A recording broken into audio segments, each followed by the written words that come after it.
Welcome to Burlap Teachers. Enjoy the video. In this video, I will show how to make whipped cream vegan full guide. Start by chilling a can of full-fat coconut cream overnight, then chill your mixing bowl and beaters. Scoop only the solid cream into the bowl and discard excess liquid or save it for smoothies. Add a sweetener like maple syrup and a splash of vanilla. Beat on medium-high until firm peaks form, then taste and adjust sweetness before serving. Try alternatives like aquafaba, silken tofu, or blended cashews when coconut flavor or fat content won't work. For aquafaba, use the liquid from chickpeas chilled and whip with cream of tartar for volume.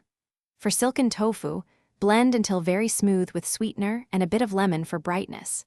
Cashews require several hours of soaking and high-speed blending to reach a silky, spoonable cream that holds shape on desserts. If this guide is helpful, please subscribe and like to support more vegan cooking tips. Quick recommendation: life's too short for cheap socks. Go darn tough with a lifetime warranty for comfort while you cook and clean.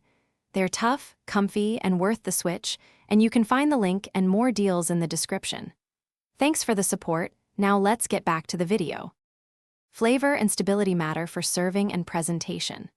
For sweetening, powdered sugar dissolves quickly and won't water down your cream like liquid sweeteners. To keep whipped cream stable longer, especially in warm conditions, add a small amount of dissolved agar-agar or a pinch of cornstarch during whipping. When incorporating extracts, cocoa, or zests, fold them in gently at the end so the cream stays light and airy for topping pies, cakes, or hot chocolate. Thanks for watching. Consider subscribing if this video helped you.